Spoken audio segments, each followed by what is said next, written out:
एक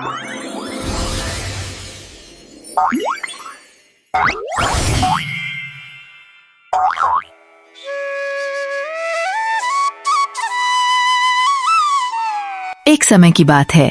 रामगढ़ नाम का एक गांव हुआ करता था। उस गांव में एक बहुत ही गरीब परिवार रहता था, जिसमें मोहन, सुमन और उनके 2 बच्चे अजय और मीना रहते थे। एक दिन की बात है जब अजय और मीना दोनों अपनी माँ के साथ बाजार जाते हैं। वहां बाजार में बड़ी ही सुंदर सुंदर पतंग मिल रही होती हैं। अजय तो उन पतंगों को देखता ही रह जाता है। क्या हुआ अजय, यहाँ खड़े क्या देख रहे हो? वो देखो, कितनी सुंदर सुंदर पतंगे हैं। मुझे भी ये पतंग चाहिए। कैसी बातें कर रहे हो?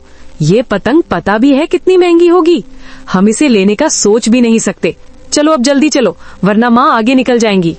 मीना इतना कहकर अपनी माँ के पीछे पीछे जाने लगती है और अजय उन पतंगों को बड़ी उम्मीद से देखता हुआ उसके पीछे पीछे चलने लगता है।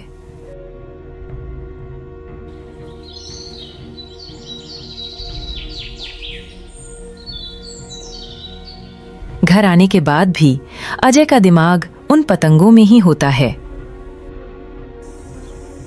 अगले दिन जब अजय और मीना स्कूल जाते हैं तो मीना अजय से बोलती है, क्या तुम अभी तक उस पतंग की वजह से मुंह बनाए हो? हाँ, तो तुम लड़की हो, तुमको क्या पता कि लड़कों को कितना शौक होता है पतंग उड़ाने का। साल में एक बार ही ऐसा मौका मिलता है। सब दोस्त पतंग उड़ाते हैं, आसमान कितना सुंदर दिखता है और कितना मजा आता है। खैर, तुम ये सब बातें छोड़ो। अजय और मीना दोनों स्कूल जाते हैं। स्कूल में सब 15 अगस्त की बातें कर रहे होते हैं। अजय बेचारा चुपचाप सबकी बातें सुनता रहता है। स्कूल की छुट्टी हो जाती है और जब दोनों घर वापस आ रहे होते हैं तो अजय को पेड़ में एक पतंग अटकी हुई दिखाई देती है। अजय तो उस पतंग को देखकर एकदम खुश हो जाता है। मीना, वो देखो तो जरा, मुझे क्या मिला। कितनी सुंदर पतंग है। हाँ सच में, ये तो बहुत ही सुंदर पतंग है, पर ये तो बहुत ही ऊपर अटकी हुई है। अजय बिना सोचे समझे पेड़ पर चढ़ जाता है और पतंग को उतार लाता है। वह दोनों उस पतंग को घर ले आते हैं। पर घर में हमेशा की तरह उनके माता पिता में लड़ाई हो रही होती है और इस बार तो इतनी लड़ाई होती है कि मोहन घर छोड़कर चला जाता है। बेचारे बच्चे बहुत रोते हैं। उनकी माँ भी बहुत रोती है। उस दिन घर में खाने को कुछ भी नहीं होता। बेचारी माँ बच्चों के खाने के लिए बड़ी ही परेशान हो रही होती है, पर वह करे भी तो क्या करें। तुम रो मत माँ, हम कुछ ना कुछ काम करके खाना ले आएंगे। पर हम तो छोटे हैं ना, हम क्या काम कर सकते हैं? कोई नहीं, हम कुछ ना कुछ जरूर सोच लेंगे। पूरा दिन ऐसे ही निकल जाता है। अजय अपने कमरे में उदास बैठा सोच ही रहा होता है कि उसकी नजर उस पतंग पर जाती है। कितना मन था मेरा कि 15 अगस्त को ये पतंग उड़ाऊं, पर ये क्या हो गया, घर में खाने तक को नहीं है। एक काम करता हूँ, मैं इस पतंग को बाजार में जाकर बेच देता हूँ। कुछ पैसे तो आएंगे, फिर मैं उससे कुछ खाने को ले आऊंगा। अजय बड़े उदास मन से उस पतंग को उठाता है, पर तभी उसमें से आवाज आती है, मुझे मत बेचो, मुझे मत बेचो। अजय इधर उधर देखने लगता है, पर वो आवाज तो पतंग से आ रही होती है। अजय बड़ा ही हैरान होकर उस पतंग को ध्यान से देखने लगता है। ये क्या? ये आवाज तो इस पतंग से आ रही है। हाँ, मैं इस पतंग से ही बोल रही हूँ। मैं एक भूतिया पतंग हूँ और एक जादुई पतंग भी। क्या सच में? हाँ सच में। एक काम करो, तो मुझे ठीक 12 बजे छत पर लेकर जाओ और आसमान में उड़ाओ। आसमान में उड़कर मेरी शक्तियाँ तेज हो जाती हैं, फिर मैं तुम्हारे लिए जादू से कुछ भी कर सकती हूँ। हमारे घर खाने को नहीं है, तो क्या तुम हमारे लिए खाने को ला सकती हो?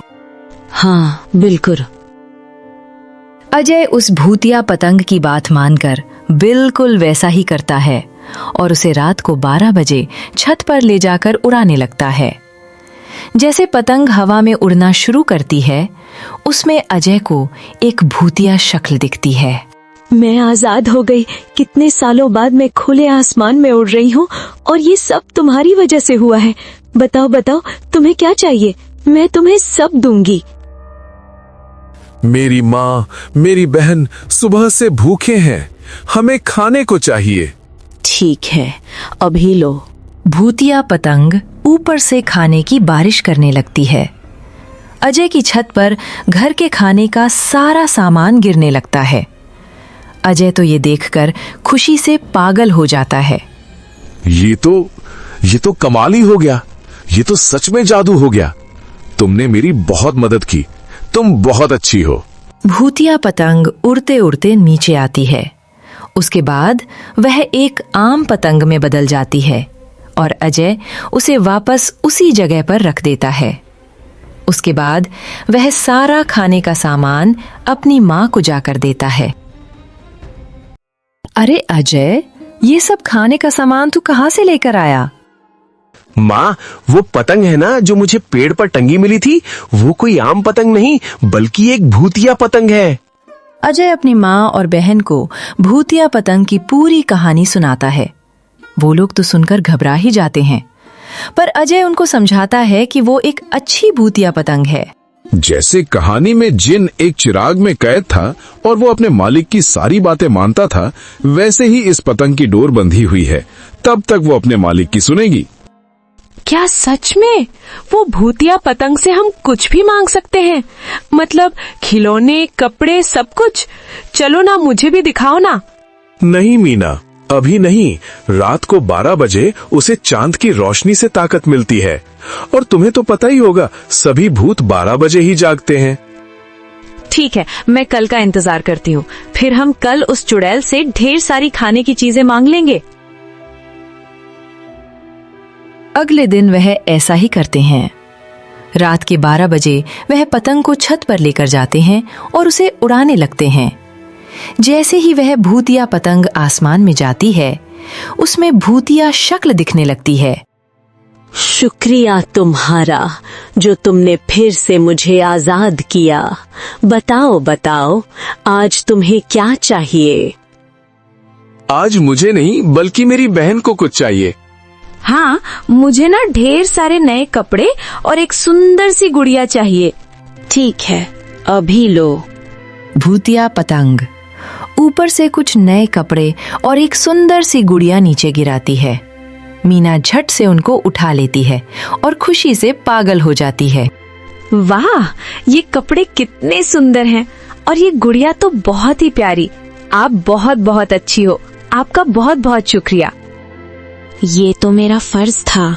उसके बाद भूतिया पतंग आसमान में यहाँ से वहाँ और वहाँ से यहाँ उड़ती रहती है। अजय और मीना दोनों बड़े ही खुश होते हैं। धीरे धीरे उनके घर की सारी परेशानी दूर हो जाती है। उनको किसी चीज की दिक्कत नहीं होती।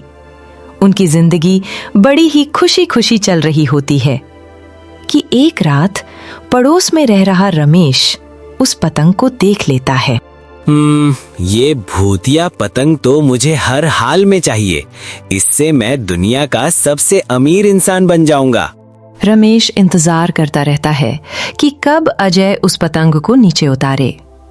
जैसे ही अजय उस पतंग को नीचे उतारकर उसे अपने कमरे में ले जाकर रख देता है और सब सो जाते हैं, तभी रमेश चुपके से आकर उस पतंग को चुरा लेता है। जब सुबह अजय को अपनी पतंग नहीं मिलती तो वह बड़ा ही परेशान हो जाता है। ऐसे कैसे कहीं चली गई मेरी पतंग? रात को तो यहीं इसी कमरे में रखी थी मैंने। कहीं वो भूतिया पतंग खुद से तो नहीं चली गई? अजय, मीना और उसकी माँ पूरा घर ढूंढ लेते हैं, पर पतंग का कुछ पता नहीं चलता। बेचारे बड़े ही उदास हो जाते हैं। कितने दिन ऐसे ही निकल जाते हैं। फिर एक रात अजय जब अपनी खिड़की पर खड़ा होता है तो उसे वही पतंग आसमान में उड़ती दिखती है। अरे, ये तो मेरी भूतिया पतंग है, पर इसे उड़ा कौन रहा है? मुझे बचाओ, इस आदमी ने मुझे चुरा कर अपने पास कैद कर लिया है, मुझे बचा लो। अजय सोच में पड़ जाता है कि आखिर वह उस भूतिया पतंग को कैसे बचाए। मुझे कुछ तो करना ही पड़ेगा। मुझे ये अंकल पतंग वापस तो देने से रहे, और वो पतंग को पक्का ही छुपा कर रखते होंगे। इस पतंग ने हमारा इतने बुरे वक्त में बड़ा साथ दिया है। अब मेरी बारी है। अगली ही सुबह अजय एक पतंग और पक्का मांजा लेकर आता है। फिर रात को ठीक 12 बजे वो छत पर चढ़ जाता है और अपनी पतंग उड़ाना शुरू कर देता है। उधर दूर उसे वही अपनी भूतिया पतंग उड़ती दिख रही होती है। अजय बड़ा ही अच्छा पतंगबाज होता है।